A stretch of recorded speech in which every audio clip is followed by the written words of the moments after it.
با سلام، 5 اردیبهشت ماه 1404 جمعه. جای دوستان خالی. اومدیم اطراف سد چغاخور. جای همه شما خالی.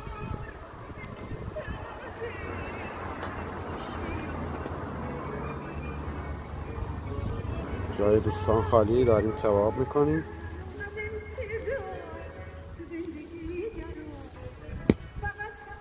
طبیعت بسیار زیبا، هوا بسیار خنک و عالی.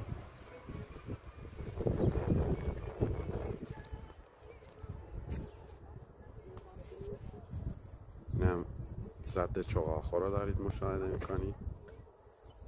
منطقه گردشگری بسیار زیبا در استان چهارمحال و بختیاری. سد چغاخور.